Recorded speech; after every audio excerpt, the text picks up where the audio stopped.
தமிழன் என்று சொல்லடா, தலை நிமிர்ந்து நில்லடா என்று திசைகள் தோறும் ஒலித்துக் கொண்டிருக்கக்கூடிய அண்ணன் செந்தமிழன் சீமான் இப்பொழுது உங்கள் முன்னிலையில்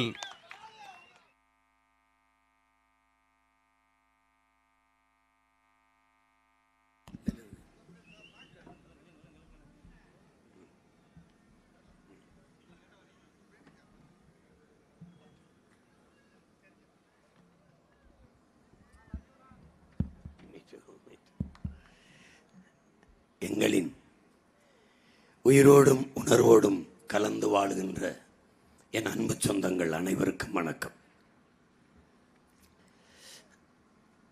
உங்கள் பிள்ளைகள் நாங்கள் மாற்றம் என்கிற மகத்தான கனவை சுமந்து கொண்டு இந்த மண்ணங்கும் ஓடி வருகிறோம். இது எங்கள் கனவல்ல, எங்கள் முன்னவர்கள் தூக்கி சுமந்தது. 2000 ஆண்டுகளுக்கு முன்பே எங்கள் வள்ளுவ பெருமகனார் நமக்கு தந்தருளிய மறைமொழியில் குடிதலி கோலோச்சும் மாநில மன்னன் அடிதொல்லி நிற்கும் உலகு முறை செய்து காப்பாற்றும் மற்றவன் மக்களுக்கு இறை என்று வைக்கப்படும் உருவசியும் ஓவா பிணியும் சேர்வகையும் சேராது இயல்வது நாடு என்று எப்படி ஒரு அரசாட்சியை ஒரு அமைச்சன் செய்ய வேண்டும் என்பதை வகுத்து தந்திருக்கிறார்.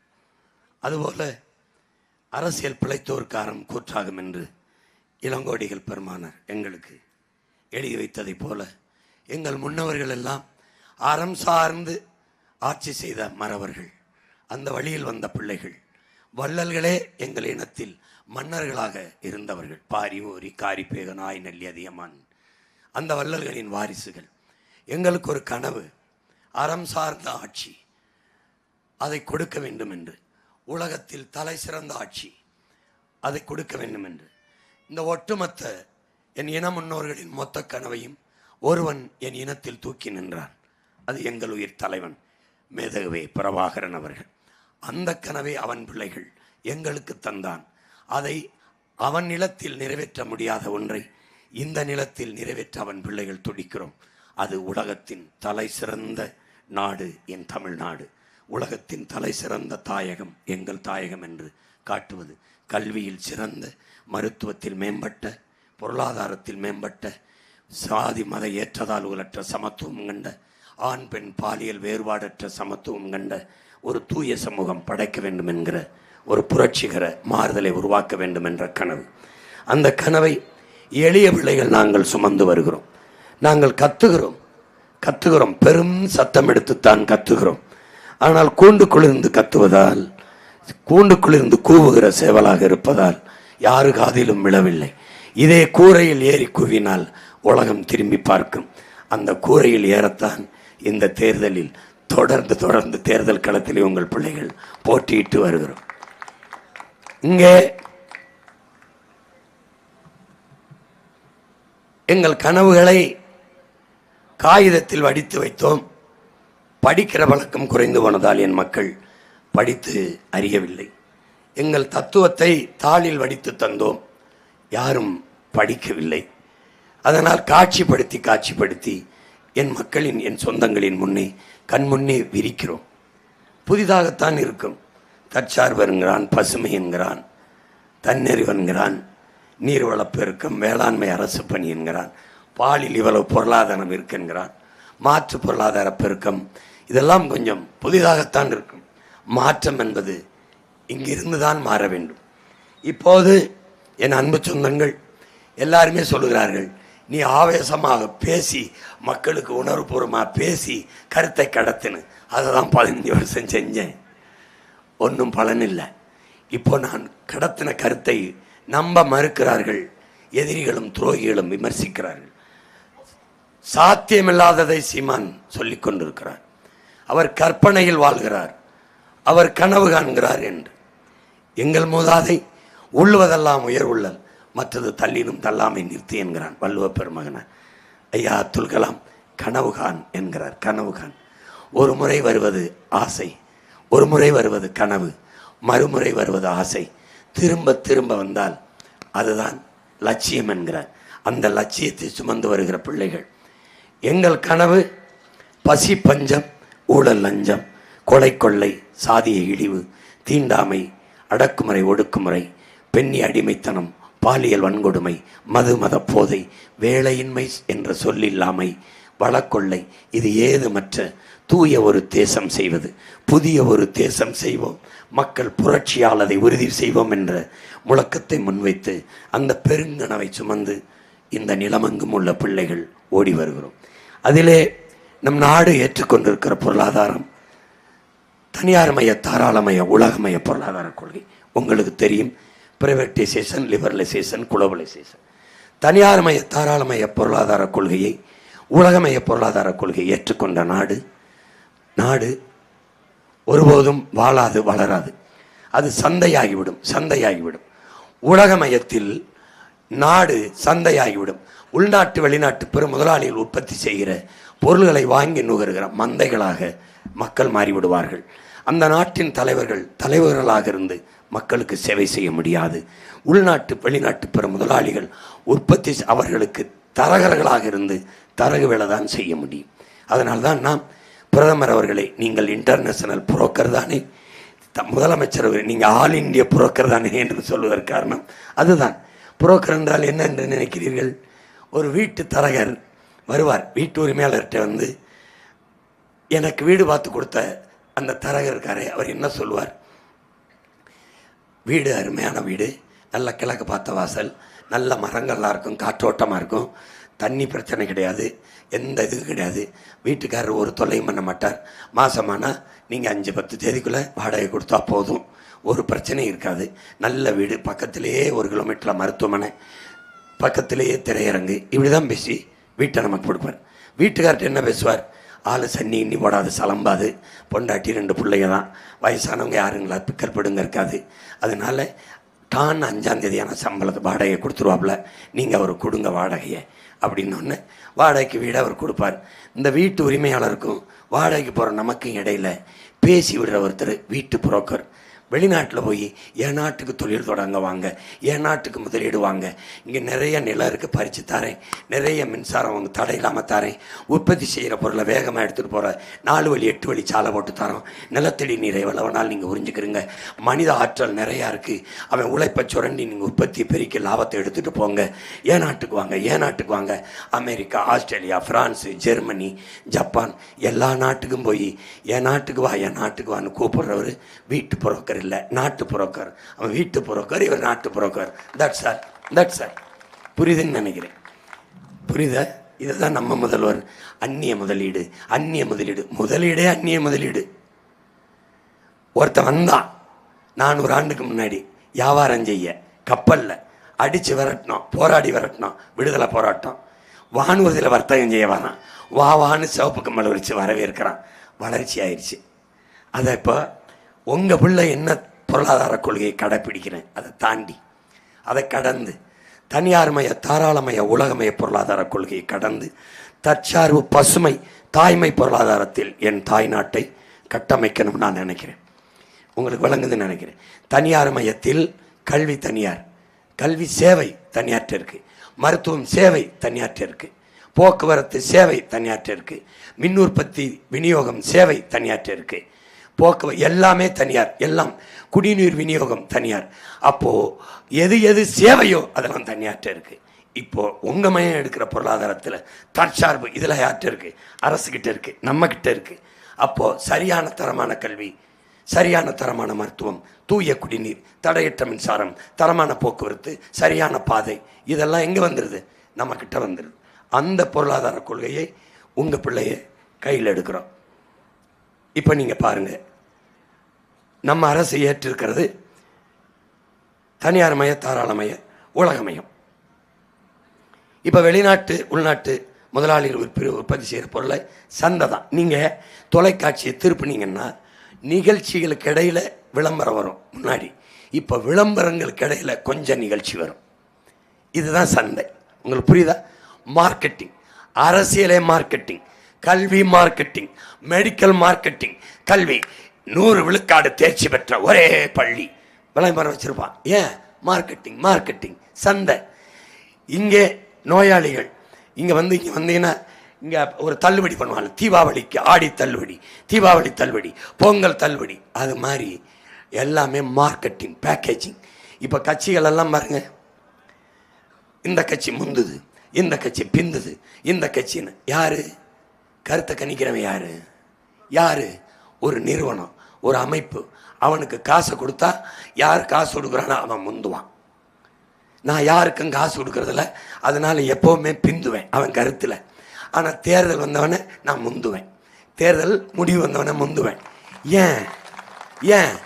எவன் கருத்துக்கும் சிக்காத பெருநெருப்பு, பெருங்காற்று, பிரபாகரன்ங்கிற பெருந்தீயின் பிள்ளைகள் நாங்க. எவன் கருத்துக்கும் கட்டுப்படுறதில்ல. காற்றுக்கு இவன் வேடி போடுறது. எனக்கு என்ன கருத்து? எவனும் கருத்து போட முடியாது. ஏன்னா நான் காசு கொடுக்கறதில்ல. காசு இருந்ததுன்னு வச்சுக்கிறேங்க, நான் தான் அமெரிக்க அதிபர்னு எழுதுவான். காசு கொடுத்துட்டோம்னா அமெரிக்காவே அடுத்து சீமான் தான் ட்ரம்புக்கு அடுத்துன்னு எழுதுவான். அதனால எல்லாமே ஒரு மார்க்கெட்டிங். இங்க பாருங்க எப்படி நடக்குது பாருங்க. நாம ஒரு மந்தைகளாயிரும். காலையில் தொலைக்காட்சி எடுத்தேன்னா நான் பெப்சோடன் போட்டு விளக்குகிறேன், எனக்கு அதனால் பல்குச்சம் இல்லை, நான் எப்போவுமே ஆல்வேஸ் கோல்கெட்டு தான், நான் குளோசொப்பு தான். இதை எதையாவது ஒன்றை போட்டு 30 வயசில் பல்லு கொட்டி பல் சொட்டோட அலைவான். உங்களுக்கு புரியுதா? அன்னைக்கு சும்மா வேப்பெண்ணை விளக்கெண்ணையை தேய்ச்சி என் தாத்தா பாட்டியெல்லாம் ரொம்ப நாள் இருந்தான். இப்போ கண்ட ஷாம்பு, நான் சன்சில்க்கு போடுவேன், நான் இந்த ஷாம்பு போடுவேன், அந்த ஷாம்பு போடுவேன். 30 வயசில் கொட்டி போய் முடியை நட்டுக்கிட்டு திரிகிறான். ஏன்? எல்லாமே மார்க்கெட்டிங், எல்லாமே மார்க்கெட்டிங். இப்போ சாப்பிட்ற பொருள் இருந்து எல்லாமே எல்லாமே. இந்தியாவில் அதிகமாக உலக அழகிகள் தேர்வு செய்யப்பட்டாங்க. காரணம், இது பெரிய மக்கள் தொகை கொண்ட நாடு. அவன் வெளிநாட்டு முதலாளிகள் தயாரிக்கிற பொருளை சந்தைப்படுத்துவதற்கு இந்த உலக அழகிகளை மாடலாக முன்மாதிரியாக வச்சுக்கிடுவான். உங்களுக்கு புரியுதுன்னு நினைக்கிறேன் நான் சொல்கிறது. அதுதான் கிரிக்கெட்டில் ஒருத்தன் 100 அடிச்சிட்டானா போதும், அவனை ஒப்பந்தம் போட்டு எங்கள் நிறுவனத்துக்கு நீங்கள் மாடல். அவன் வந்துடுவான். Boost is secret of my energy, எதையாவது ஒன்று பேசிட்டு இருப்பான். பார்க்குறதானே நீங்கள்? அதான். இப்போ பாருங்க, இப்போ நம்ம ஒரு சந்தை. இப்போ நம்ம யாரு? தேர்தல் இல்லை, ஒரு சந்தை. இப்போ நீங்கள் யாரு? வாக்க வைக்கிற ஒரு மந்தை. வாங்குறவன் யாரு? அவன் ஒரு வியாபாரி. வருவான், 1000 2000 கொடுத்தவனுக்கு ஒரு 2 ஓட்டு, 1000 கொடுத்தவனுக்கு 1 ஓட்டு. சந்தையாகிட்டான். இது தேர்தல் இல்லை. நாட்டுக்கான தலைவனை தேர்வு செய்ய தேர்தல் இல்லை, ஒரு சந்தை. இதுவும் ஒரு பிஸ்னஸ், இதுவும் ஒரு மார்க்கெட். ஏன்னா மார்க்கெட்டில் தான் இன்வெஸ்ட் பண்ணுவான். ஒரு வேட்பாளர் 30 கோடி செலவு பண்ணுறான். ஓட்டுக்கு 1 லட்சம் 2 லட்சம் ஓட்டை குறி வச்சு 1000 கொடுத்தா எவ்வளோ வருது? அப்போ இந்த முதலீட்டாளன் மக்களின் சேவைக்கு முதலீடு செய்கிறானா, தன்னோட லாப தேவைக்கு முதலீடு செய்கிறானா? அப்போ லாப தேவைக்கு நிற்கும் போது சந்தை ஆயிடுது.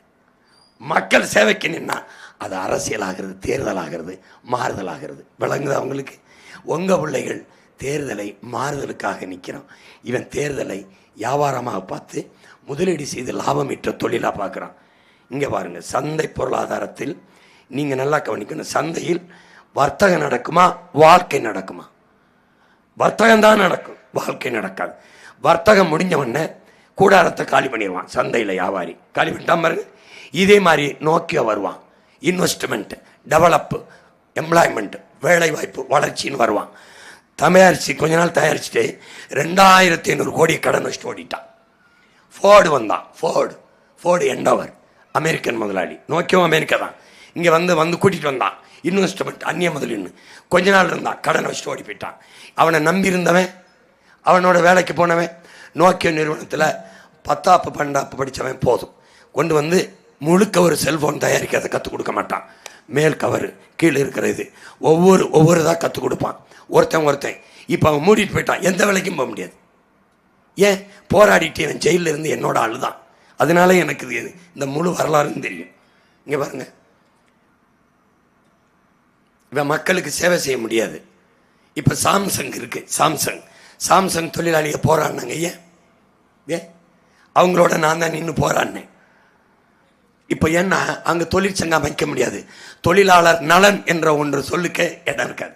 அவன் கொடுக்குற சம்பளம். இந்த முதலாளி ஏன் வராங்க? நமக்கு வேலை கொடுக்கணும்னு வேளாங்கண்ணி கோயில்லையோ, நாகூர் தர்பார்லையோ, மாரியம்மன் கோயில்லையோ வேண்டுதல் கிடையாது. என்னதுக்கு வரான்? நிலத்தடி நீரை எவனை வேணாலும் எடுக்கலாம், மின்சாரம் தடை இல்லாமல் தர்றேங்குது, நிலம் எவனை வேணாலும் பறித்து தர்றேங்குது, ரெண்டாவது உற்பத்தி செய்கிறவர்களை விரைந்து எடுத்துகிட்டு போகலாம். மனித உழைப்பு மலிவாக கிடைக்குது. உழைப்பை சுரண்டி உற்பத்தியை பெருக்கி லாபத்தை கொண்டு போகலாம். இதுதான் நோக்கம். இவன் உழைப்பை சுரண்டி உற்பத்தியை கொண்டு வர, லாபத்தை பெருக்கி கொண்டு வர அந்த முதலாளி வளர்வானா? வெறும் சம்பளத்தை வாங்கி சாப்பிட நாம வாழ்வோம் வளருவோமா? இதுதான் கேள்வி. புரியுதா உங்களுக்கு? இப்போ இன்னும் கொஞ்ச நாள் சாம்சங் முதலாளியும் விட்டுட்டு ஓடுவான். இது அமெரிக்க பொருளாதார அடியாளின் ஒப்புதல் வாக்குமூலத்தில் எழுதிய ஜான் பர்கின் என்ன சொல்றான்? நாங்கள் உங்கள் நாட்டு தலைவர்களுக்கு கடன் கொடுப்போம், கடன் கொடுத்து கையெழுத்து வாங்கி எங்களுக்கு வேலை செய்கிற ஆட்களாக மாற்றுவோம். யாருக்கு? அமெரிக்காவுக்கு. எப்படின்னா, இப்போ ரஷ்யாவில் இருந்து பெட்ரோல் வாங்காத அப்படின்னு ட்ரம்ப் சொல்றத ஐயா மோடி கேட்கிறார்கள். விளங்குதா உங்களுக்கு? எதுக்காக நீ தேவையில்லாம ஈரான் மீது போர் தொடுக்கிறாய்? கேட்க முடியாத ஒரு வார்த்தை. அவசரமாக நாடாளுமன்றத்தை கூட்டி எல்லா உறுப்பினர் வச்சு இந்த போரை நிறுத்தணும், பல உலக நாடுகள் பாதிக்குது, எங்களுக்கு கிடைக்கிற எரிகாற்றும் எரிபொருளும் தட்டுப்பாடு வருது, பிரச்சனை, இயங்க முடியாத சூழல் வருது. வாய் திறக்க முடியாது. ஏன்?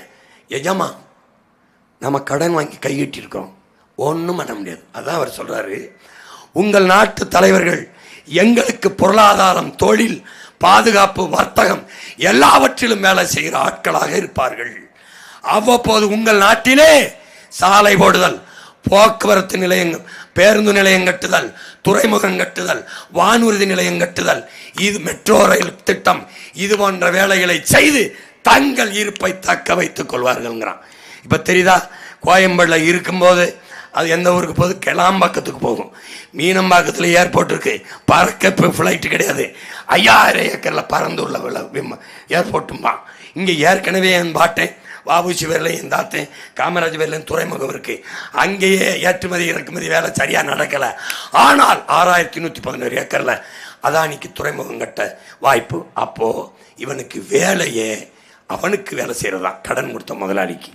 நீ தலைவர்னு நினச்சின்னா நாம் பொறுப்பு இருக்க முடியாது. இங்கே பாரு, எல்லாத்துலேயும் வேலை செய்ய எங்களுக்கு வேலை செய்கிற ஆளுக்கலாம் கையெட்டி நிற்கிறார் பாருங்க நம்ம ஐயாக்கெல்லாம். இதுதாங்க இந்த மாதிரி பேருந்து நிலையம், விண்ணூர்தி, இதை கட்டின உடனே என்ன நினைப்பா? டெவலப் ஆயிடுச்சு, வளர்ச்சியை பற்றி ரொம்ப கவலைப்படுறாப்புல. இவன் சொல்கிறான், இந்த மீனம்பாக்கத்தில் இருக்க விண்ணூர்தி நிலையத்தில் பறக்க விமானம் இல்லையே. நான் கேட்டது கொஞ்சம் சொல்கிறான், 50 ஆண்டுகள், இன்னும் 50 ஆண்டுகள் கழித்து பறக்கிற பிள்ளைகள் வேலை வசதிக்காக நாங்கள் செய்கிறேன். டேய், அடுத்த வேலை சோத்துக்கு இல்லாமல் அல்லாடுற கூட்டம் 28 விழுக்காடுறாங்க இந்தியாவில். பசியோடு இருக்க மக்களை பற்றி சிந்திடா பாரதேசி. பறந்து போகிறத பற்றி சிந்திக்கிறா. எங்கடா போகிற? எங்கே போகிற? ஏன் போகிற வேலைக்கு? என் நாட்டில் இருக்கடா எல்லா வேலையும் எழுதி வச்சுக்க. உலக நாட்டு இளைஞர்கள்லாம் என் நாட்டுக்கு வேலை தேடி வர்ற நான் நிலையை உருவாக்கலை. நான் பிரபாகர மகன்லடா, நீ எழுதி வச்சுக்க. நீ எம்ஜிஆர் படத்தில் பாட்டு வருதுல, என்ன வளம் இல்லை இந்த திருநாட்டில், ஏன் கையை ஏந்த வேண்டும் வெளிநாட்டில். என்ன வளம் இல்லைன்னு என்கிட்ட சொல்லு, போட்டு காட்டுறேன் பாரு. அடுத்து நாளைக்கு ஒரு கூட்டத்தில் என்ன இல்லைன்னு எனக்கு சொல்லு. என்ன இல்லை? என்ன இல்லை? எருமை இல்லையா? பசு இல்லையா? ஆடு இல்லையா? கோழி இல்லையா? தென்னை இல்லையா? வாழை இல்லையா? பனை இல்லையா? கடல் இல்லையா? என்ன இல்லை? மலை இல்லையா? நிலம் இல்லையா? அதில் வளம் இல்லையா? என்ன இல்லை? என்கிட்ட அறிவு இல்லையா? உழைக்கிற உடல் ஆற்றல் இல்லையா? என்ன இல்லை? பன்னி இல்லையா? கழுதை இல்லையா? எருக்களஞ்செடி இல்லையா? கத்தாழை இல்லையா? மூங்கில் இல்லையா? என்ன இல்லை? எல்லாமே எனக்கு பொருளாதாரம். யாருக்கு? கனவு இருக்கிற, நோக்கம் இருக்கிற தலைவனுக்கு. ஓம் பொருளாதாரம் எங்க இருக்கு? ஓம் பொருளாதாரம் எங்க இருக்கு? சாராயத்தில் இருக்குடா, சனியம் முடிச்சவனே. ஓம் பொருளாதாரம். என் பொருளாதாரம் எங்க இருக்கு? பால்ல இருக்கு. பால்ல, என் மாட்டு பால்ல இருக்கு, என் ஆட்டுப்பால் எருமை பால்ல இருக்கு, என் நெல், என் கீரை, என் கரும்பு, என் வாழை, என் தென்னை, என் எள்ளு, என் கடலை, எல்லாத்துலயும் இருக்கு என் பொருளாதாரம். உலகத்தை திரும்பி பார்க்க வைக்கல. நான் சத்தியம் சொல்றேன், நான் பிரபாகரன் என்ற பெருமரவணி மகன் கிடையாது. வேறு அன்னைக்கு வர்த்தகம் செய்ய வந்தான். நான் சொன்ன முன்னாடி சொன்ன கதை. அவன் வர்த்தகம் செய்ய வந்தவன் நாடு அவன்கிட்ட அடிமையாயிடுச்சு. எப்போவுமே என் அன்பு சொந்தங்களே, எந்த விடுதலை அடைந்தாலும் ஒரு நாடு பொருளாதார விடுதலை அடையவில்லை என்றால் அந்த நாடு பெற்றிருக்கிற விடுதலை என்பது வெற்றி சொல். அது சுதந்திர நாடு அல்ல, அடிமை நாடு. ஏனென்றால் வெள்ளக்காரன் எப்படி வந்து நம்ம அடிமைப்படுத்தினா, வர்த்தகம் செய்ய வேண்டாம், முதலீட வியாபாரம் வந்துட்டு போச்சு, முதலீட வந்துட்டு போச்சு. நம்ம கடன் பெற்றோம், கைகட்டிட்டோம், அடிமையாயிட்டோம். இன்னைக்கு கல்வி முதலாளிகிட்ட போயிடுச்சு, மருத்துவம் முதலாளிகிட்ட போயிடுச்சு, வர்த்தகமெல்லாம் பெரும் முதலாளிகிட்ட போயிடுச்சு, எல்லாம் போயிடுச்சு. தண்ணீர் விநியோகம், உலக உயிர்களின் உயிர் தேவை தண்ணீர். தண்ணீர் மனித தேவை அல்ல, அது விற்பனை பண்டமாயிருச்சு. தண்ணீர் தவிர்க்க முடியாத சந்தை, கல்வி தவிர்க்க முடியாத சந்தை, மருத்துவம் தவிர்க்க முடியாத சந்தை. கோடி கோடியா கொட்டான், கோடி கோடியா. இதுக்கு வரி வேற இல்லை. எப்படி எப்படி இருக்கு பாரு.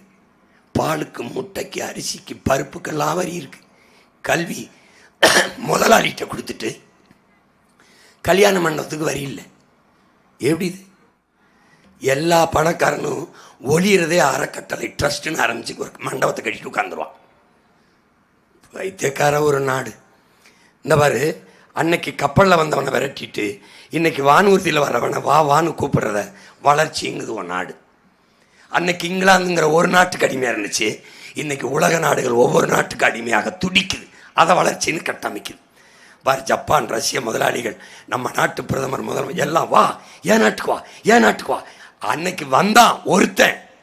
எதுக்கு வாங்க? மிளகு வாங்கி விற்க வந்தான். தெரியுமில்ல எதுக்கு வந்தான்னு? மிளகு வாங்கி விற்க வந்தான். அவன்கிட்ட நாடு போச்சு. இன்னைக்கு உலகத்தின் ஒவ்வொரு நாட்டுக்கு அடிமையாக என் நாடு துடிக்குது. இப்போ நீ கவனிக்கணும், அங்கே வெளியிலிருந்து வர முதலாளி, பல ஆயிரம் கோடியை முதலீடு செய்கிற முதலாளி இந்திய நாட்டு தமிழ்நாட்டு மக்களின் சேவைக்கு முதலீடு செய்வானா, தன்னோட லாப தேவைக்கு முதலீடு செய்வானா? இதான் நீங்கள் எழுப்பி பார்க்க வேண்டிய கேள்வி. வெறிங்க வழங்க பாருங்க. எல்லா நாடுகளும் made in Russia, made in America, போங்க, made in Russia, made in China, made in Japan, made in Singapore. இத்தனையுண்டு நாடு. காரைக்குடி தண்டி தான், காரைக்குடி தண்டி. அது வந்து made in Singapore, made in German, made in எல்லாம் மேட் இன். இது மேக் இன் இந்தியா. இந்த பொருளாதார கொடுக்கு புரியுதுன்னு நினைக்கிறேன். அவனெல்லாம் மேட் இன், இவன் மேக் இன். இது எப்படின்னா, இந்த பொருளாதாரம் மேக் இன் அப்படின்னா என்கிட்ட தயாரி, என் நாட்டில் தயாரி, ஆனால் என்னதில்லை பொருள். மேட் இன் இந்தியா வராது. இங்கே தயாரிப்பான். சென்னையில் ஹோண்டாயின்னு ஒரு கம்பெனி இருக்கு, கார் கம்பெனி. கொரியன் முதலாளி தயாரிக்கிறது எங்கே? என் தாயின் மடியில். ஆனால் பேரு ஹோண்டாய். யார் நிறுவனம்? கொரியா. எப்படி புரியுதா? இது வாடகை தாய் பொருளாதார கொள்கை. நம்ம நாடு ஏற்றுக்கிறது வாடகை தாய். இப்போ சிலர் புள்ள வர முடியாமல், உங்களுக்கு தெரியும், கேள்விப்பட்டிருப்பீங்க, வேற தாயின் வயிற்றில் தன் கருவை வச்சு சுமந்து பெறது வாடகை தாய். தெளிவாக உங்களுக்கு விளக்குறேன் பாருங்க. உங்கள் மகன் இதெல்லாம் ஏன் ஓட்டு கேட்குறத போட்டு காட்டுறேன்னா, இதெல்லாம் தெரியாமல் எனக்கு ஓட்டு போட்டு பயன்படாது, எனக்கு ஒரு பயனும் படாது. இதை நீ கற்றுக்கிட்டு போடாமல் கூட போ. இது தெரியலைன்னு வச்சுக்க, எனக்கு ஒன்று நான் சொல்கிறது புரியாது ஒன்று. இப்போது வாடகை தாய், இவங்க ரெண்டு பேரும் கணவன் மனைவி, இவங்க பிள்ளைய இந்த அம்மா சுமக்குது. இப்போ தாய்மைங்கிறது இங்கே பாருங்க, இந்த அம்மா வயிற்றில் குழந்தைய சுமக்குது பாருங்க. அப்போ வயிறை தடவும் போதோ, குழந்தை மிதிக்கிற போதோ அதுக்கு ஒரு மகிழ்ச்சியும் வராது, ஒரு நிறைவும் வராது. இப்போ வயிற்றுல நம்ம அம்மா குழந்தை மிதிக்கும் போது என்னங்க மிதிக்குதுங்க அவனு அப்படி தடவி பார்க்கும், சந்தோஷம், மகிழ்ச்சி அடையும். இந்த வாடகை தாய்க்கு மகிழ்ச்சி வராது. பிள்ளையை பெற்று கொடுத்துட்டு காசை வாங்குது பாருங்க. இங்கே பாருங்க, பின்னாடி போங்க, கொஞ்சம் பின்னாடி போங்க, கொஞ்சம் பின்னாடி போங்க. இந்த பாருங்க, இந்த காசை வாங்கும்போது தான் அதுக்கு நிறைவு வரும். முன்னாடி வாங்க, முன்னாடி வாங்க. இது எப்படின்னா, இதுதான் வாடகை தாய், இதுதான் கொண்டாய். சென்னையில் இருக்குது, நம்ம ஊரில் தான் இருக்குது. தமிழ்நாட்டில் 50 லட்சம் கார் ஏற்றுமதி செய்யலாம். ஒரு கார் உற்பத்தி செய்ய 4,50,000 லிட்டரு தேவைப்படுது. இவன் 50 லட்சம் கார். இதை வெர்ச்சுவல் வாட்டருங்கிறோம், மறை நீருங்கிறோம், கண்ணுக்கு தெரியாமல் களவு போகிற நீர். இவன் ஏன் அவன் நாட்டில் தயாரிக்கலைன்னா, அவனுடைய நீரை பாதுகாக்க நினைக்கிறான். இங்கே நான் கேள்வி கேட்க நாதி கிடையாது. தடையற்ற மின்சாரம். ஒரு நொடி மின்சாரம் 1 மணி நேரம் அணைஞ்சிருச்சுன்னா உற்பத்தியில் இழப்பு ஏற்படுதல, அதை மாநில அரசு மத்திய அரசு அந்த இழப்பை ஈடுகட்டிடும். கையெழுத்து போட்டுக்கலாம். வேகமாக 8 வழிச்சாலையெல்லாம் உனக்கு போடல, சத்தியமாக உனக்கு எனக்கும் போடல, 4 வழிச்சாலை. இந்த முதலாளி உற்பத்தி செய்கிற பொருளை விரைந்து எடுத்துகிட்டு போகத்தான். இதுதான் சாகர் மாலான்னு ஒரு திட்டம். இது நம்ம கடல் மாலைங்கிறோம், அவன் சாகர் மாலா அப்படின்னு பாரத் மாலான்னு கொண்டு வரான். இந்த உள்நாட்டு வெளிநாட்டு பெரும் முதலாளிகள் எடுத்துக்கிட்டு போகிறதுக்கு தான், அவன் தயாரிக்க பொருளை விரைந்து எடுத்துகிட்டு போகத்தான். இங்கே நிலம், நீர், மூலப்பொருள், உழைப்பு எல்லாம் நம்மது, லாபம் மட்டும் அவனது. இங்கே பாருங்க, வாடகை தாய் பொருளாதார கொள்கை இதுதான். நிலம் என்னது, நீர் என்னது, உழைப்பு என்னது, பொருள் அவனது. புரிஞ்சிருச்சுன்னு நினைக்கிறேன். இதை விட இங்கே எந்த பாடம் நடத்தி அழகப்பா பல்கலைக்கழகத்திலோடு நடத்த முடியாதுன்னு நினைக்கிறேன். உலக பொருளாதார கொள்கையில் இருந்து, இந்த பொருளாதார கொள்கையில் இருந்து உங்கள் மகன் மாறுபடுறேன். அது என்ன சொல்லுவான், நீ மட்டும் எப்படி செய்வேன்? நான் செய்வேன்டா. 22 நாடை எதிர்த்து சண்டை போட்ட வீரனின் மகன் உன்னை எதிர்த்து சண்டை போட முடியாதா? ஏண்டா, உங்க மொத்த கட்சி கூட்டணியை எதிர்த்து ஒத்த கட்சியா நின்று போராடுற நாங்க உன்னை எது பண்ண முடியாதா? என்ன பண்ணிடுவேன்? கடன் கொடுக்க மாட்டேன். நான் கேட்டா தானே, கடன் வாங்கியிருக்கிறத கட்டினா தானே, யார்கிட்ட கொடுத்தாங்க கேட்பேன், விளக்கம் கேட்பேன். இது வெறுப்பு கடன், தேவையற்ற கடன், என் மக்களின் ஒப்புதல் இல்லாமல் பெறப்பட்ட கடன். இது என் மக்களின் மீது சுமையாக, வரியாக, வட்டியாக திணிக்க அனுமதிக்க மாட்டேன். 10 லட்சம் கோடி கடன் வாங்கி நிறைவேற்றப்பட்ட ஒரே ஒரு நலத்திட்டம் சொல்லிவிட்டால் ஐ ஆம் த ரெஸ்பான்ஸ். அந்த கடனுக்கு நான் பொறுப்பு, நான் வட்டி கட்டுறேன். இல்ல, எவன் இருந்தானோ அவன் வீட்டில் போய் வசூலிச்சுக்க, அவன் சொத்தை எடுத்துக்க, அவன் பரம்பரைய பல லட்சம் கோடி. இந்தியா வட்ட கடன் 196 லட்சம் கோடியை கட்டுற அளவுக்கு வச்சிருக்கான் ஒவ்வொருத்தனும். என்கிட்ட கேஷ் நகிகே கிளம்பு, நீ போ. நான் கையெழுத்து கடன் வாங்கி போட்டானா கட்டுறேன். அடுத்தவன் கட்டி வேணா கடற்கரையில் படுத்துருக்காங்க எல்லாம், வேணா போய் வசூலிச்சுக்கிட்டு போ. அவன் வேணா தோண்டி எலும்பு கூட கூட எடுத்துக்கிட்டு போ, நோ அப்ஜெக்ஷன். ஆமாம், இந்த பொருளாதார கொள்கையிலிருந்து உங்கள் பிள்ளைகள் எப்படி மாறுறோம்? தற்சார்பு, பசுமை, தாய்மை பொருளாதார கொள்கைக்கு மாறுறோம். அது எதனாலனா நல்லா கவனிக்கணும். காந்தி அவர்கள், நம்முடைய தாத்தா ஜே.சி. குமரப்பா அவர்கள், அம்மையார் இந்திரா காந்தி அவர்கள், நம்முடைய தாத்தன் பெருந்தலைவர் காமராஜர் அவர்கள், இவர்கள் எல்லாம் வலியுறுத்திய பொருளாதார கொள்கை தற்சார்பு, பசுமை, தாய்மை பொருளாதார கொள்கை. இந்த தற்சார்பு, பசுமை, தாய்மை தற்சார்பு பொருளாதார கொள்கை தான் ஒரு நாட்டின் எதிர்காலத்திற்கும் பாதுகாப்புக்கும் நல்லது. அம்மையார் இந்திரா காந்தி வலியுறுத்துறாங்க. ஒவ்வொன்றா காட்டுறேன் பாருங்க. இது நம்முடைய தாத்தா ஜே.சி. குமரப்பா, தஞ்சாவூர்கார் தான். இது அம்மையார் இந்திரா காந்தி. இது நம்முடைய தாத்தன் காமராஜ். இவர் மெரினா கடற்கரையில் நடந்த ஒரு மாநாட்டில் நம்முடைய தாத்தா பேசுகிறார். இது அம்மையார் இந்திரா காந்தி சொன்னது உங்களுக்கு தெரியும். நாட்டின் பாதுகாப்புக்கு, எதிர்காலத்துக்கு அதான் நல்லது. போங்க. மெரினா கடற்கரையில் அவங்க பேசுறாரு. தாத்தா என்ன பேசுறாங்கன்னா, ஊரா நாட்டில், இந்த மெரினா கடற்கரையில் நடந்த மாநாடு, ஊரா நாட்டில் போய் சாப்பாட்டுக்கு, சோத்துக்கு கையெந்துறதுக்கா போராடி சுதந்திரம் பெற்றோம். கூழோ கஞ்சியோ நம்மகிட்ட என்ன இருக்கோ குடிச்சிட்டு நிம்மதியாக படுப்போங்கிறாங்க. அதுதான் தற்சார்பு. அவருக்கு அந்த தற்சார்புங்கிற சொல்லு வரலை, சொல்லு தெரியல, அதை தான் அவன் பேரை நான் சொல்கிறேன். அதுதான் தற்சார்பு. நீ உனக்கிட்ட விளக்கமாறு தொடப்பக்கிட்ட இருக்கு, அருவா மொட்டை கத்தி இருக்குன்னா அதை எடுத்துக்கிட்டு தான் சண்டைக்கு போகணும். அடுத்தவன்கிட்ட போய் பீரங்கி கொடு, துப்பாக்கி கொடு, யாருக்கு போர் விமானம் கொடு, ரபேல் விமானம் கொடு, எல்லாம் வாங்கி குமிச்சு வச்சு எந்த நாட்டோட சண்டை ஓட்டி என்னை காப்பாற்றுவ? அமெரிக்காட்ட பீரங்கி வாங்குற, இஸ்ரேல்கிட்ட விமானம், பிரான்ஸ்கிட்ட ரபேல் விமானம் வாங்குற, ரஷ்யாட்ட துப்பாக்கி வாங்குற, இஸ்ரேல்கிட்ட விமானம் வாங்குற, இந்த பீரங்கி வாங்குற, எந்த நாட்டோட சண்டை ஓட்டி என்னை காப்பாற்றுவேன்? எப்படி? டேய், அடுத்த வீட்டில் பிரியாணி வாங்கி தின்று சாகிறதுக்கு, மானம் கட்டி சாகிறதுக்கு, சொந்த வீட்டில் கூழ குடிச்சிட்டு மரியாதையாக தெரியலாம்டா. அதான் தற்சார்பு. பிச்சை எடுத்து பிரியாணி சாப்பிட்றதுக்கு சொந்த வீட்டில் கஞ்சி குடிச்சிட்டு நிம்மதியாக இருக்கலாம். இந்த மாதிரி இப்போ நான் சொல்கிறது உன் மகன், கொஞ்சம் பின்னாடி வாங்க. இது தற்சார்பு. எங்கள் ஆத்தாளுக்கு 1000 ரூபா கொடுக்கறதில்ல, அவள் இருக்கிற இடத்துல மாதம் 5000 சம்பாதிக்க நான் வேலையை கொடுக்கறது தற்சார்பு. புரியுதுன்னு நினைக்கிறேன். எப்படி வேலையை கொடுப்ப? நான் தான் மாமரம் வளர்ப்பேன்ல, ஊறுகாய் போடம்மா, நான் தான் எல்லாம் வளர்ப்பனே. நான் பனை வளர்ப்பேன், தென்னை வளர்ப்பேன், வாழை வளர்ப்பேன், எலுமிச்சை வளர்ப்பேன், முந்திரி வளர்ப்பேன்.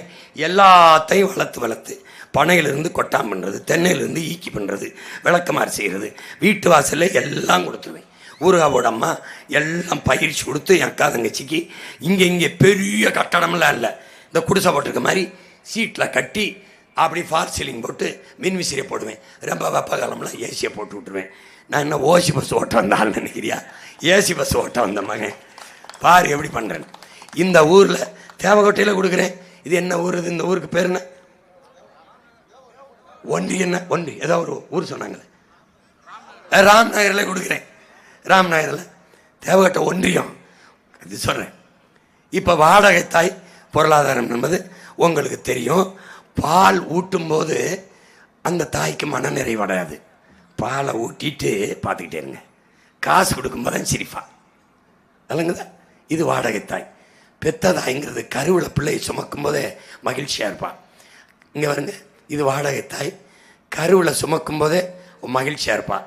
என்னுடைய தாய் குழந்தை பாலை மார்பை சுவைஞ்சு குடிக்கும் போதே சந்தோஷப்பட்டுருவான், மகிழ்ச்சி அடைஞ்சிருவான். இதுதான் தாய்மை பொருளாதாரம், அது வாடகை தாய் பொருளாதாரம். இப்போ நான் தற்சார்பு. 1000 500 மிக்சி கிரைண்டர் இலவசம், அரிசி இலவசம், பருப்பு இலவசம், வேட்டி இலவசம். இதல்ல. ஓ மகன், நீனே உனக்கு வேலை தருவேன், சம்பளம் தருவேன், நீனே வேட்டி, நீனே சேலை, நீயே அரிசி, நீயே பருப்பு, நீயே மிக்சி, நீயே கிரைண்டர், நீயே ஃப்ரிட்ஜு வாங்கிக்கிற தன்னை சார்ந்து வாழ்கிற தன்மானமிக்க தற்சார்பு வாழ்க்கையை உனக்கு தந்துடுறேன். எந்த பய கையிலையும் போய் பிச்சை எடுக்கல. உன் கை எப்பவும் தமிழங்கை கொடுக்கிற அப்படிதான் இருக்கணும். இப்படி வாங்குற இடத்துல இருந்தால் ஒவ்வொரு தமிழனுக்கும் தன்மான இழப்பு, ஒட்டுமொத்த இனத்திற்கும் இனமான அவமானம் என்பதை அறிவு சமூகம் புரிஞ்சுக்கணும். அடிமை இந்தியாவில் பொருளை எப்படி சொன்னோம்? இந்திய பொருளை வாங்கு, இந்தியனாக இரு, இந்திய பொருளை வாங்கு. இது நாட்டுப்பற்று. இப்போ விடுதலை பெற்ற இந்தியாவில் இந்திய பி இண்டியன் பை இண்டியன் முழக்கமிட்டோம். அது விடுதலை போராட்டம், தேசப்பற்று. இன்னைக்கு எவனாவது பி இண்டியன் பை இண்டியன் சொன்னீங்கன்னா தேச துரோக குற்றமாயிரும். ஏன்? எந்த பொருளும் உன்கிட்ட இல்லை. உனக்கிட்ட இருக்கிறது ஊதுவத்தி, சாம்பிராணி, கொசுவத்தி, வேற என்ன சூடமா, அப்புறம் தமிழ்நாடு சொல்லிக்கிறதுக்கு quarter, half, beer, brandy, whisky, rum, gin. இதை தவிர மேடின். சிரிக்காத, ஏதாவது ஒன்று சொல்லு. தமிழ்நாடு தயாரிச்சு ஏதாவது ஒன்று சொல்லு. விவசாயம் எங்க அவன் தயாரிச்சான்? ஏதாவது ஒன்று சொல்லு. வீரனை தவிர வீரன் ஒரு இளவும் கிடையாது. சந்தை பொருளாதாரத்தை ஏற்றுக்கொண்ட நாட்டில் மக்களும் ஒரு பண்டம், ஒரு நுகர்வு பொருள். எப்படின்னா, உடல்நிலை சரியில்லை என்று நீ மருத்துவமனைக்கு சென்னினா மூளை சாவுன்னு ஒன்று சொல்லுவான். இதுக்கு முன்னாடி நீ கேட்டிருக்க மாட்டேன். 15-20 ஆண்டுகளுக்கு முன்னாடி பிரெயின் டெட், மூளை சாவை. இப்போ சாவை. மூளை செத்துருச்சுன உடனே பெற்றோர்கிட்ட எப்படியாவது காசை கப்பி கொடுத்து உங்கள் மகனுடைய உறுப்புகளை தானம் செஞ்சிங்கன்னா இவங்களுக்கெல்லாம் பயன்படும்னு கண்ணுக்கு பதிவு பண்ணவன், இதயத்துக்கு பதிவு பண்ணவன், சிறுநீரத்துக்கு பதிவு பண்ணவனுக்கு இந்த உறுப்புகளை எடுத்து விற்றுருவான். சிறுநீரத்தை திருடி விற்றுருவான், கல்லீரலை விற்றுருவான். ஏன்னா நீனும் ஒரு பண்டம். உனக்கு உயிர் இருக்குது, உனக்கு உறவு இருக்குது, உணர்வு இருக்குது, உனக்கு ஒரு வாழ்க்கை இருக்குது. அதை பற்றி உனக்கு கவலை இல்லை. இந்த கட்சிகளெல்லாம் உங்களை எப்படி பார்க்குது? ஒரு ஓட்டு. உன் மகன் எப்படி பார்க்குறான்? நீ ஒரு உயிர், நீ என் உறவு, உனக்கு ஒரு உரிமை இருக்குது, உணர்வு இருக்குது, உனக்கு ஒரு வாழ்க்கை இருக்குது. இவன் எதை கவலைப்படுவான்? உங்கள் வாழ்க்கை எப்படி வாங்கினோம்னு. ஓமையை எது கவலைப்படுறான்? உன் வாழ்க்கையை எப்படி சரி பண்ணுறது, நல்ல வாழ்க்கையை எப்படி கொடுக்கறது. அதுதான் ரெண்டுக்கு இருக்க வித்தியாசம். இப்போ 1 கோடி எது? கண்ணு போங்க. ஒரு 2 கோடி இதயம், சிறுநீரகம், காற்று, இதயம் 2 கோடி. இப்படி நடக்கிறது உங்களுக்கு தெரியும். அப்போ நீங்களும் நானும் ஒரு பண்டம்தான். போங்க.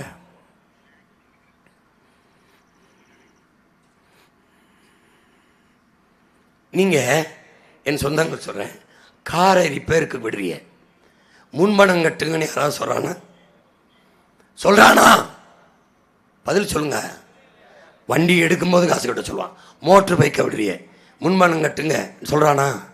வண்டி எடுக்கும்போது பில்லை கொடுப்பாங்க, கட்டணும். ஆனால் மருத்துவமனைக்கு போகும்போது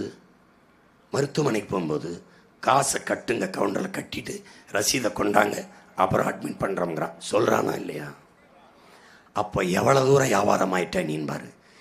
காரு மோட்ரு பைக்கை விட நீ செருப்பு பழுதாகி தைக்க கொடுத்தா கூட தச்சிட்டு தான் காசை வாங்குவாரே ஒழிய காசை கொடுங்க தைக்கிறேன்னு சொல்ல மாட்டேன். கால் செருப்புக்கு இருக்கிற மதிப்பு கூட உனக்கு இல்லைங்கிறத நீ புரிஞ்சுக்கணும். இதுக்கு மேலேயும் நீ கைச்சின்னோம் சூரிய ரெட்டலை தேடுன உன்னைய ஐயா ரஜினிகாந்த் சொல்றதான் ஆண்டவனாலையும் காப்பாற்ற முடியாது. புரிஞ்சுக்க நீ. இப்ப எல்லாமே ஒரு பண்டம் தான். மனநோய் பாதிக்கப்பட்ட பிள்ளைகளெல்லாம் கூட்டிகிட்டு போய் உறுப்புகளை திருடி விற்கிறதெல்லாம் இருக்குது. வறுமை ஏழ்மையில் இருக்கிற நம்ம மக்கள், நெசவாளர்கள், வேளாண் தொழிலாளர்கள் எல்லாம் அழைச்சிட்டு போய் 2 லட்சம் தாரோம் என்று சொல்லி, 2 லட்சம் பெரிய பணம், பிள்ளைக்கு திருமணம் பண்ணி வைக்கலாம், இல்லை ஏதோ ஒரு பிள்ளை படிக்க வைக்கலாம். சிறுநீரக திருட்டு அப்படி சொன்னால் ஒத்துக்கிற மாட்டாங்க. முறைகேடு. குடிக்கிறவன் சொல்லக்கூடாது, மது பிரியன், வாக்குக்கு கசா, வாக்காளர் உரிமை தொகை. இப்போ எண்ணெய் வளங்களையும் நிலங்களையும் சூறையாடிட்டு போயிடுவான். இப்படி வந்து வர்த்தகம் செய்ய வர்றவன். இந்த அந்நிய முதலாளிகள் வேலை கொடுக்கணும்னு கிடையாது அவனுக்கு அது ஒன்றும் இல்லை, போங்க, அதுக்காக வரல. அவன் நில கையகப்படுத்துறதுக்கு தனி சட்டம் ஏற்றி வச்சிருக்கோம் நாடு. எந்த முதலாளிக்கும் எத்தனை ஆயிரம் ஏக்கரையும் எடுத்து கொடுப்பான். இப்போ திடீர்னு இங்கே வந்து தேவக்கோட்டையில் சிப்காடு தொழிற்சாலை கட்ட போகிறோம், 2000 ஏக்கர்னு எடுப்பான். ஒன்றால முடியாது. இப்போ மகன் முதலமைச்சர் ஆயிட்டானா எந்த நாயும் உள்ள வர முடியாது. நீ எப்படி வேலை கொடுப்ப? நான் தான் தேவகோட்டையிலே கணக்கில்லாத தொழிற்சாலையை கட்டி வேலை கொடுத்துருவேன். எப்படி? நிலமும் வளமும் சார்ந்த தொழிற்சாலை. கரும்பிலிருந்து தொழிற்சாலை, வாழையிலிருந்து தொழிற்சாலை, பனையிலிருந்து தொழிற்சாலை, தென்னையிலிருந்து தொழிற்சாலை, மாடுலேருந்து தொழிற்சாலை, ஆட்டிலிருந்து தொழிற்சாலை, கணக்கில்லாத தொழிற்சாலை. நீ வேலை இல்லைன்னு என்ன முன்னாடி சொல்லிடக்கூடாது. பாருங்க, பலாயிரக்கணக்கான ஏக்கரை பறிச்சு கொடுப்பான். நிலத்தடி நீரை எவ்வளோ வேணாலும் உறிஞ்சிக்கலாம். நமக்கு மின்சாரம் தடை இல்லாமல் தர முடியாது. உயர்ந்த கட்டணம் அவனுக்கு தடை இல்லாமல் கொடுப்பான். குறைந்த கட்டணம் நமக்கு 7 ரூபாய்னா அவனுக்கு 1 ரூபா தான். குறைந்த கட்டணத்துக்கு கொடுப்பான். பாருங்க, அப்போ யாருக்கான அதிகாரத்துக்கு நீ ஓட்டு போடுற? யாருக்கான அதிகாரத்தை நிறுவ போடுற? யாருக்கான அரசை நிறுவ? முதலாளிகளுக்கான அரசை நிறுவ போடுற. அதனாலேயே பணம் இருக்கிறவன் தேர்தலில் நிற்க முடியுங்கிற நிலை. அதனாலேயே 330 கோடி 40 கோடி முதலீடு செய்து வரான். இந்த முதலாளிகளுக்கான தரகன்தான் இங்கே MP MLAவாக தேர்வு செய்யப்படுகிறான். புரிஞ்சுக்கணும்னு நினைக்கிறேன். இதை நீ மாற்றணும். 150 கோடி மக்கள் தொகையை தொற்றுச்சு. வேலையின்றி இருக்கிற இளைஞர்களின் எண்ணிக்கை அதிகம். அப்போ இங்கே மனித உழைப்பு மலிவாக கிடைக்குது, உழைப்பை சுரண்டுவான். இப்போ இதே முதலாளி, கொரியன் முதலாளி, கொரியாவிலே இருந்தான் அந்த கொண்டாய் முதலாளி, நான் வேலைக்கு போனால் 2 லட்சம் கொடுக்கணும். அவன் இங்கே வந்தால் 30,000 கொடுத்தா போதும். அப்போ இங்கே வரும்போது சம்பளம் குறைவாக இருக்குது, உழைப்பை சுரண்டிக்கலாம் எவ்வளோ வேணாலும். விளங்குதுன்னு நினைக்கிறேன். 8 மணி நேரம்லாம் கிடையாது, 12 மணி நேரம் கடுமையாக உழைக்க வச்சு உழைப்பை சுரண்டுவான். அதுக்கு தான் அந்த சாம்சங்கில் போராட்டம் நடந்துச்சு. கூலி உயர்வு இல்லை, உழைப்பு சுரண்டல் அதிகம். அதை எதிர்த்து தான் போராடணும். ஏன்னா முதலாளி வந்து கருணை காட்ட மாட்டான். இங்கே 50,000 கொடுத்தா போதும், அங்கே போனால் 4 லட்சம் 5 லட்சம் சம்பளம் கொடுக்கணும். இங்கே 50,000த்துக்கு அதே வேலையை வாங்கிடுவான். இந்த போகுது வர அவன் உற்பத்தி செய்கிற பொருளை எடுத்துக்கிட்டு, இந்த ட்ரக்கெல்லாம் என்ன, இந்த போகுதில்ல, இந்த பாறை உந்து மூடு உந்து, இதெல்லாம் என்ன, அவன் தயாரித்த காரு மோட்டர் பைக் தான். பாருங்கள், இது உங்களுக்கு போட்ட ரோடுன்னு நினச்சிங்கன்னா என்னையை நீங்கள் மன்னிச்சுக்கணும், அது உங்களுக்கு இல்லை. புரியுதா? அப்போ எந்த தொழிற்சாலை, எல்லா தொழிற்சாலையும் வரும். எந்த தொழிற்சாலை அரிசி பருப்பை உற்பத்தி செய்யும், காய்கறி உற்பத்தி செய்யும், அது நிலம்தான் தரணும். அதனால உங்கள் மகன் வேளாண்மை சார்ந்த பொருளாதாரத்தை கட்டமைக்கிறதுனால தற்சார்பு, பசுமை, தாய்மை பொருளாதார கொள்கைங்கிற வேளாண்மை முன்னிறுத்தினால பசுமை, தற்சார்புங்கும்போது எனக்கே காய்கறி, பழம், வெண்டைக்காய், சுரக்காய், பால், முட்டை, தயிர் எல்லாம் எனக்கு வந்துடுது. இப்போ நான் மாடு வச்சுருக்கேன், மாடு பண்ண வச்சுருக்கேன், ஆடு பண்ண வச்சுருக்கேன், எருமை பண்ண வச்சுருக்கேன். இதனுடைய கழிவை தூக்கி ஒரு இடத்துல கொட்டி வைக்கிறேன். அதிலிருந்து மீத்தேன் ஈத்தேன் பயோகேஸ் எடுத்து சிலிண்டரில் அடைச்சி எங்கள் ஆத்தாள் அப்பனுக்கு கொடுத்துட்றேன். புரியுதா? இது ஒரு சச்சார்பு. என் மாடு நெல் விளையுது, புல் விளையுது, அறுத்து என் மாட்டுக்கு கொடுக்குறேன். நெல்லை நான் எடுத்துக்கிறேன், அரிசியை நான் எடுத்துக்கிறேன், தவிட அவனுக்கு கொடுக்குறேன், வைக்கோல் அவனுக்கு போட்டுறேன். இதை சாப்பிட்றான், எனக்கு சாணத்தை கொடுத்துறான், உரத்தை நான் உழுகிறேன், என்னோட உழைக்கிறான். புனையல் பத்துறேன், என்னோட புனையல் பத்துறான். வண்டியில் நெல்லை ஏற்றிட்டு போகிறேன், சுமக்கிறான். எங்களுக்குள்ள கொடுத்து வாங்கி எங்களை நாங்களே சார்ந்து வாழ்கிறோம். இந்த மீத்தேன் எடுத்த பிறகு எஞ்சி இருக்கிற கழிவை தூக்கி அப்படியே நிலத்தில் கொட்டுறேன். உரம் பாக்டம்பாஸ் 60, 20 பொட்டாசியம் சல்பட்டுங்கிற நச்சு வேதிப்பொருளை தூக்கி வெளியில் தள்ளிடுறேன்.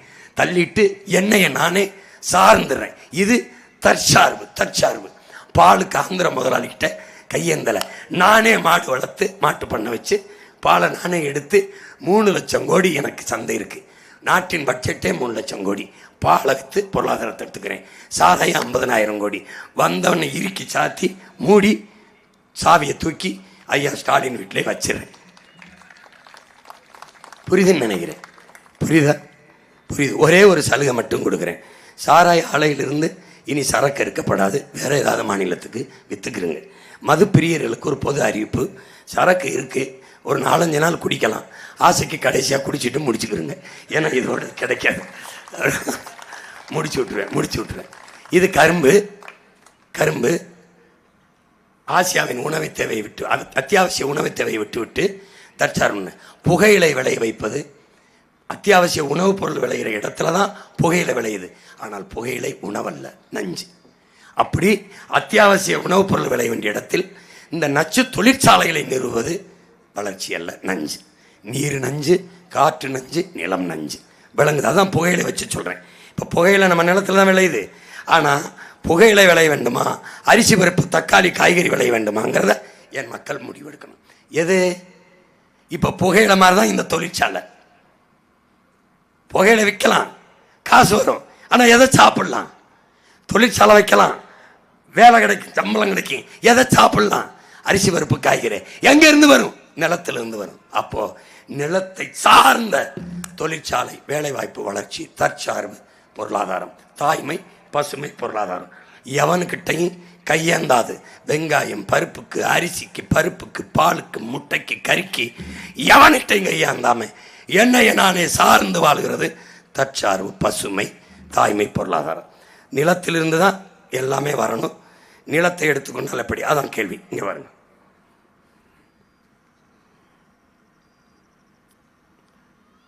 இது என்ன சொல்ல? சம்பளத்தை மட்டும் வாங்கி சாப்பிட நாம வளருவோமா? லாபத்தை பெருக்கி கொண்டு போகிற அவன் வளருவானாங்கிறதான் கேள்வி. இப்போ ஏற்கனவே கொஞ்சம் பின்னாடி ஏற்கனவே தொழில் வளர்ச்சின்னு போன நாடுகள் நைஜீரியா, சோமாலியா, இந்த நாடுகள்லாம் என்ன ஆச்சுன்னு பாருங்கள். உலகத்தின் பஞ்ச நாடாக, பிச்சைக்கார நாடாக இருக்கு. அந்த நிலைமை என் நாட்டுக்கு வரக்கூடாதுன்னு நினைக்கிறேன். ஏன்னா நான் ஒரு கனவு நாயகனின் மகன். என் தேசம் 200 ஆண்டுகளுக்கு பிறகு எப்படி இருக்க வேண்டும் என்று கனவு கண்ட ஒப்பற்ற பெருந்தலைவனின் மகன். அதனால் என் இனத்திற்கு, என் நிலத்திற்கு பசி வரக்கூடாது. என்னோட கனவு உன் மகனின் கனவு. பசி என்கிற சொல் என் தேசத்தில் இருக்கக்கூடாது. பசியோடு என் நாட்டில் யாரும் படுக்க செல்லக்கூடாது. என்ன செய்வா சீமான்? மாடு நான் வளர்ப்பேன், ஆடு கோழி வளர்ப்பேன், மாட்டு பால் முழு உணவு, எல்லாருக்கும் தடையின்றி பால் கொடுப்பேன், ஒரு சொட்டு கலப்படம் இல்லாமல். முட்டை இருக்குது, பால் இருக்குது, சீனியை தடை பண்ணுறேன், பனங்கருப்பட்டி இருக்குது, வெள்ளை இருக்குது, கரும்பு வெள்ளை இருக்குது, தேன் இருக்குது. நானே தேனீக்களை பண்ணையாக வச்சு தொழிற்சாலை மாதிரி வளர்ப்பேன். என் பிள்ளைகளுக்கு வேலை கொடுப்பேன். எப்படி கொடுப்பேன்னு போட்டு காட்டியிருக்கேன். தட்டிப்பாரு. ஒவ்வொரு ஊருக்கு ஒன்று தான் போட்டு காட்ட முடியுது. இங்கே பாரு, வேளாண்மையை கைவிட்ட நாடெல்லாம் துண்டாயிருச்சு. ரஷ்யா ஏன் துண்டாச்சு? வேளாண்மை கைவிட்டுட்டு தொழில் வளர்ச்சின்னு போனவொடனே ரொட்டி துண்டுக்கு ரேஷன் கடையில் நிற்க வேண்டியதாயிருச்சு. துண்டாயிட்டான். தனித்தனி நாடா லாட்வியா, உக்ரைன், இப்படி தனித்தனி நாடாக போயிட்டான். இது வெனிசுலா தொழில் வளர்ச்சின்னு போய் வேளாண்மையை விட்டுட்டான். கடைசியாக அவன்கிட்ட என்ன பண்ணிச்சு? இங்கே பாருங்க ஒரு நிமிஷம். வேலை வாய்ப்பு, உழைப்பு, வருமானம், வாழ்க்கை, இது நாலும் ஒன்னோட ஒன்று இருக்கணும். இவன் துண்டிக்கிறான், வேலை துண்டிச்சிட்டான், உழைப்பை துண்டிச்சிட்டான், வருவாய் இல்லை, இந்த இடத்துல இலவசம் ஃப்ரீ ஸ்கீம். என்ன இலவசம்? பருப்பு இலவசம், அரிசி இலவசம், வேட்டி இலவசம், மிக்சி இலவசம், கிரைண்டர் இலவசம், அப்படி கொடுத்து மக்களின் நெஞ்சுக்குள்ள நஞ்ச தள்ளி உழைப்பிலிருந்து வெளியேற்றி வச்சான். வருவாய் இல்லை, வாழ்க்கை இல்லை, கொந்தளிச்சிட்டான். பாரு ரெவல்யூஷனை பாரு எப்படி இருக்கு பாரு. பணம் இருக்கு, பணத்தை அச்சுட்டான், கட்டா பணம் தெருவில் போட்டு வீசி விளையாடுறான். சாப்பிட ஒன்றும் இல்லை, ஓடுறான், கடையை உடைக்கிறான், ரொட்டி எடுக்கிறான், கொக்கு குருவி காக்கா மைனா நாய் நரிகளை தான் தின்ட்டான். எதுவும் இல்லை, பணத்தை சாப்பிட முடியல. அந்த நிலைமை உனக்கு வரணும்னா நீ கை சின்னத்துக்கு போடு, சூரியனுக்கு போடு, ரெட்டலைக்கு போடு. வரக்கூடாதுன்னா என் விவசாயிக்கு போடு. போ. இது ரொம்ப இல்லை. இந்திய நாட்டின் தோள்பட்டையில் இருக்கிற பங்களாதேஷ் இது எங்கேயும் இல்லை. இந்த பக்கம் இருக்கிற நேபாள், இது காலடியில் இருக்கிற இலங்கை. இதே தான், பஞ்சம்தான், பொருளாதார நெருக்கடி. அது வரக்கூடாதுன்னா உன் மகன் சொல்ற தற்சார்பு வாழ்க்கைக்கு வரணும். அப்போ என்ன செய்கிறேன்? நிலத்தை விற்று பணத்தை பெற்றோம், உணவில்லாமல் பட்டினி கிடந்தோம். வங்கியில் போட்டோம், நிலத்தை விற்றோம், பணத்தை பெற்றோம், வங்கியில் போட்டோம், வங்கி வட்டி தந்தது, சாப்பிட ரொட்டி தரவில்லை. இதுதான். இப்படி சாப்பிட உனக்கு ரொட்டி தரணும்னா நீ உன் மயங்கையை இருக பிடிச்சுக்கணும். நிலத்திலேயே வாழ்விடத்திலேயே உனக்கு அரசாங்க பணி, வருவாய் எல்லாம் தந்துடுவேன். இங்க பாரு, சோத்துக்குள்ள கிடக்கிறான்.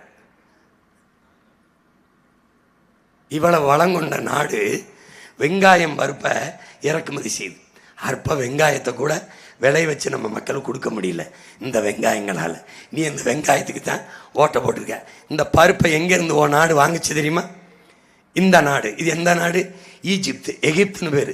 என்னது? பாலைவனம். மரம் இல்லை, மலை இல்லை, கடல் இல்லை, நிலம் ஒன்றும் இல்லை, வெறும் மணல். அந்த நாட்டிலிருந்து பருப்பை வெங்காயத்தை ஓ நாடு இறக்குமதி செய்து வெக்கம். அவன் எப்படி விவசாயம் செய்கிறான்? பொக்கலைன்னு வச்சு மண்ணை அப்படி தள்ளிடுறான், பாலித்தீன் சீட்டை விரிச்சிடறான். நம்ம நாட்டில் இருந்து கப்பலில் மண்ணை கொண்டு போய் அந்த மண்ணை பாலித்தீன் சீட்டு மேலே கொட்டி அதில் வெங்காயம் பருப்பை விளைய வச்சு நம்ம வெங்காயத்துக்கு ஏற்றுமதி செஞ்சிடறான். நம்ம வாங்கி சாப்பிட்டு இந்தியா இஸ் அவர் நேஷன் ஹே, டெவலப்மெண்ட் ஹே, எம்ப்ளாய்மெண்ட் ஹே.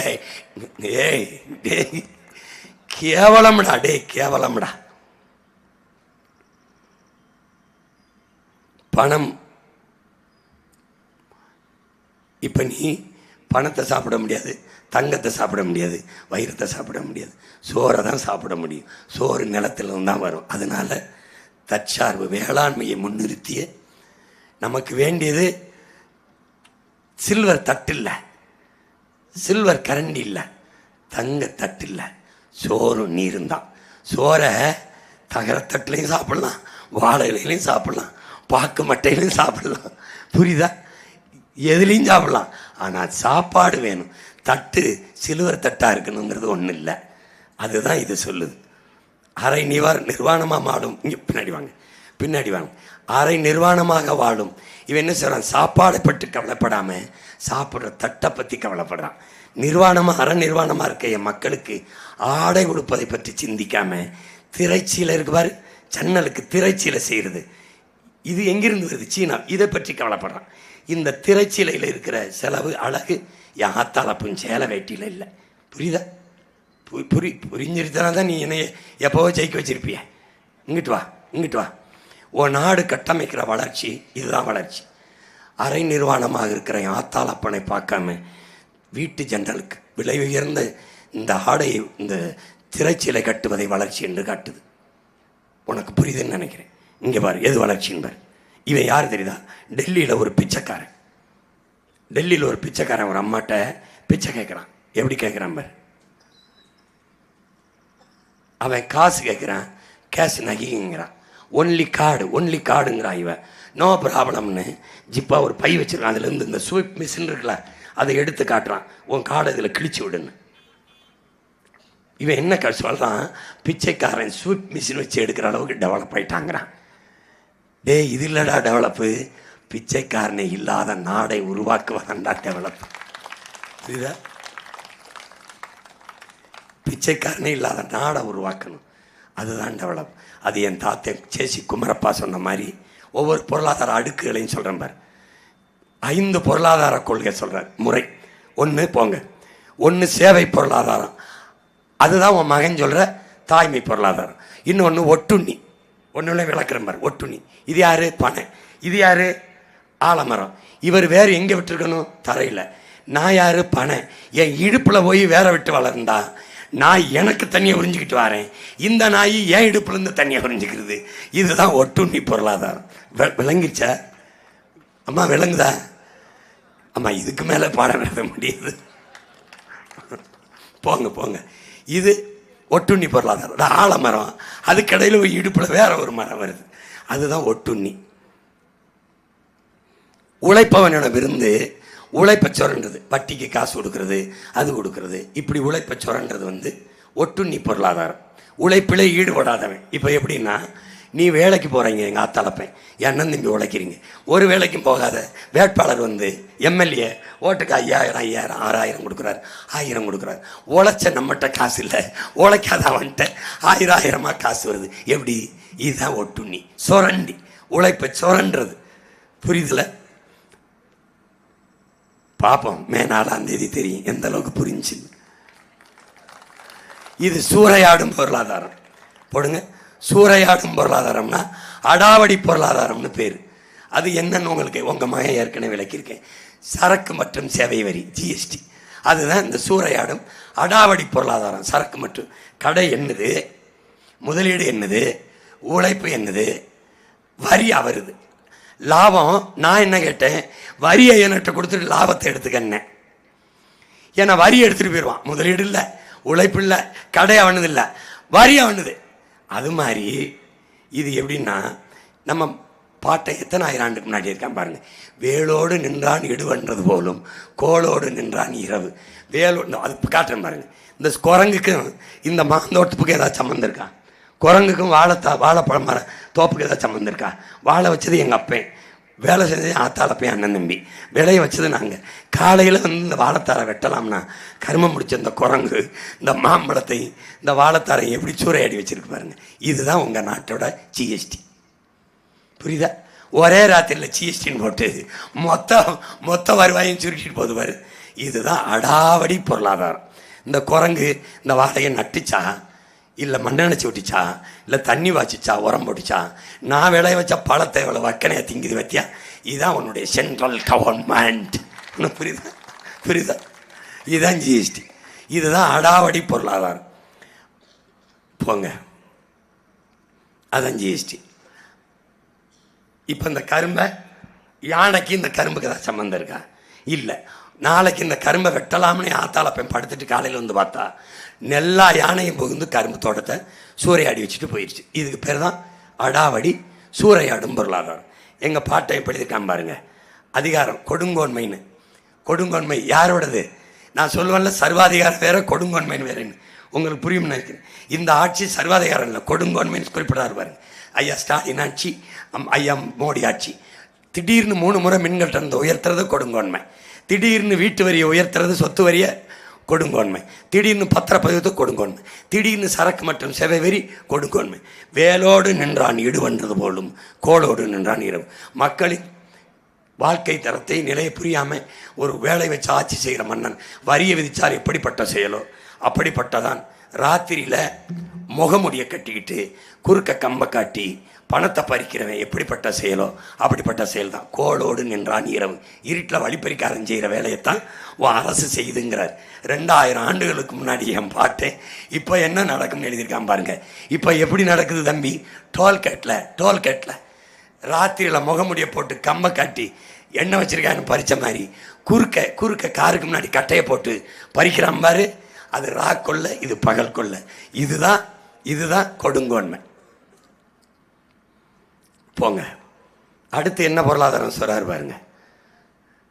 தன்முனை பொருளாதாரம், தன்முனைவு பொருளாதாரம். இதுதான் உழைத்து ஈட்டும் வருமானத்தில் குறைந்தளவே லாபத்தை வைத்து மற்றவர்களுக்காக வாழ்வது. எப்படின்னா, வேளாண் குடிமகனும் தேனீக்களும் தான் இந்த மாதிரி வாழ்றது.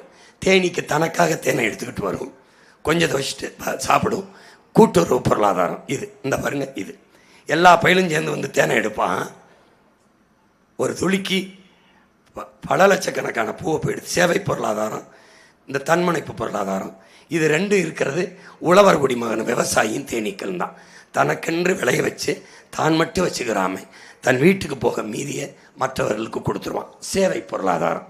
தேனி தனக்கு சேமிக்கிறத அது முழுக்க சாப்பிட்டு முடிக்காது, இவன் போய் எடுத்துக்கிட்டு வந்துடுவான்.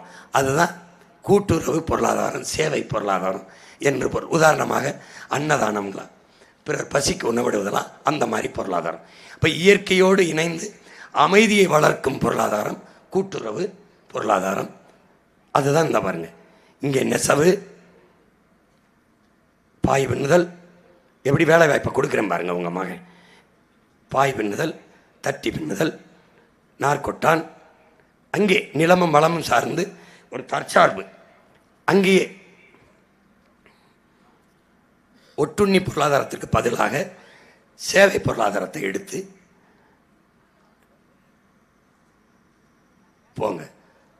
உழைப்பு, உழைப்புக்கேற்ற வருவாய், அதை கொண்டு வாழ்கிற வாழ்க்கை, அதுதான் சரியான தற்சார்பு வாழ்க்கை, தன்மானமிக்க வாழ்க்கை, தலை நிமிர்ந்த வாழ்க்கை. அந்த வாழ்க்கையைத்தான் என் மக்களுக்கு கொடுக்கணும்னு இதில் பண வளர்ச்சியில் மட்டும் கவனம் செலுத்தாமல் மனித நேயம், மக்களின் நலன், தன்னிறைவு பொருளாதாரம், இதையெல்லாம் கவனம் செலுத்தி உங்கள் பிள்ளைகள் வேளாண்மையை முன்னிறுத்தி கட்டமைக்கிற தற்சார்பு, பசுமை, தாய்மை பொருளாதார கொள்கையை எடுக்கிறோம். அந்தந்த கிராமம் தேவகோட்டைனா தேவகோட்டையே தற்சார்பு அடைஞ்சிடும், காரைக்குடிக்கு வராது. இப்போ வட்டார பொருளாதாரம் பழுது பாருங்க, பழுது பார்த்து மறுசுழற்சி. இங்கே இருக்கிற வளங்களை கொண்டு தொழிற்சாலைகளை தொடங்கி, இங்கே காய்கறி கழுவி கொடுக்குறீங்களா, அதிலிருந்து சிலிண்டர் எரிகாட்டு தயாரிக்கிறது, காய்கறி கழிவிலிருந்து உரம் தயாரிக்கிறது, அதிலிருந்து மின்சாரம் தயாரிக்கிறது, ஆடு மாட்டு சாணத்திலிருந்து எரிகாட்டு பயோகேஸ் தயாரிக்கிறது, எரு உருவாக்குறது, எல்லாம் இந்த இதெல்லாம் தேவகோட்டையில் தான் தொடங்கும். இங்கே இது வட்டார பொருளாதாரம். இங்கேயே இப்போ ஒன்றியம், அது இங்கேயே. நீ வேலை தேடி காரைக்குடிக்க வராத, காரைக்குடிக்கணும் இங்கே வர வேண்டியதில்லை. இதுதான் தற்சார்புன்னு உங்கள் பிள்ளைய சொல்கிறோம்.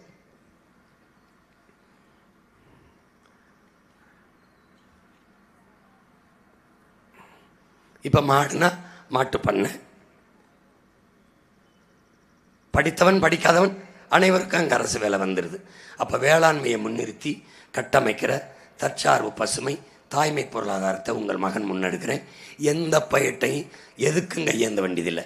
தவிர்க்க முடியாத சில தேவைகளுக்கு கையேந்தலாம், அது சிக்கல் இல்லை. அவனும் என்கிட்ட கையேந்தலாம். உங்கள் மகன் காரை ஏற்றுமதி செய்து சோறை இறக்குமதி செய்ய வரவில்லை, காரை இறக்குமதி செய்து கொள்கிறேன், உலகத்திற்கு சோறை ஏற்றுமதி செய்கிறேன் என்று சொல்கிறேன். விளங்குதுன்னு நினைக்கிறேன். விளங்குது. மாற்றம்னு சொல்கிறேன், எல்லாத்தையும் மாற்றணும்னு நினைக்கிறேன்.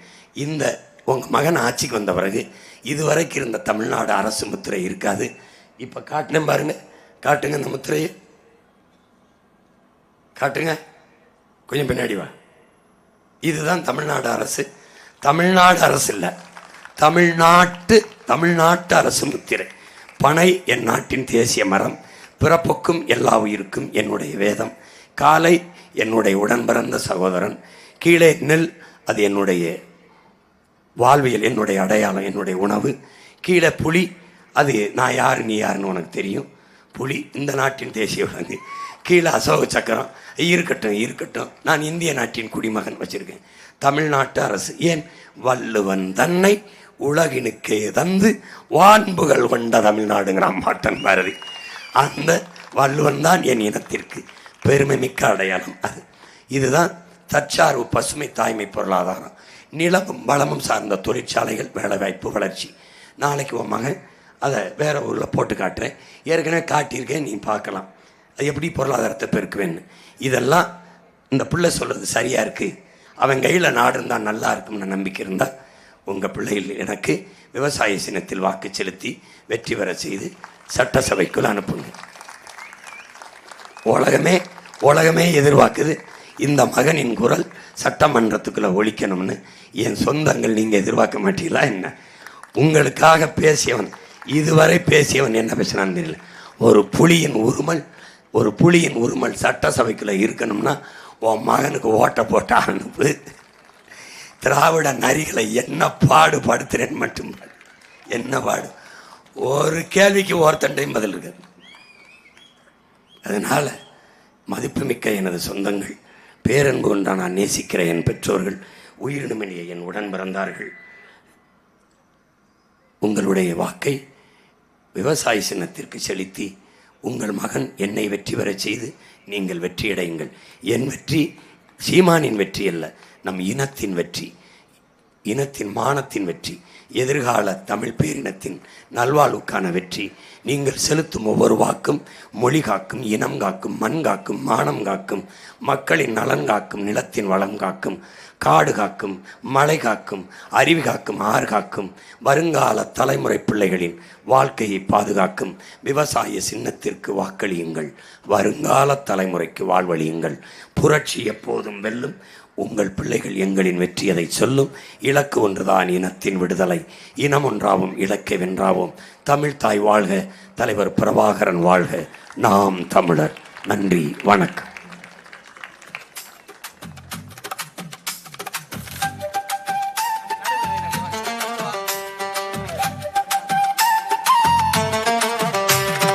அலவீசுது அலவீசுது சீமான் அலவீசுதுங்க. தலை தூக்குது தலை தூக்குது தமிழ்நாடே தலை தூக்குதுங்க. தலை தூக்குது தலை தூக்குது தமிழ்நாடே தலை தூக்குதுங்க. தன்னந்தனி வீரருன்னு சனம் பேசுதுங்க. அவர் வன்காவிதி மாறும் முன்னு மனம் பேசுதுங்க. அலவீசுது அலவீசுது சீமான் அலவீசுதுங்க.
அலவீசுது சீமான் அலவீசுதுங்க.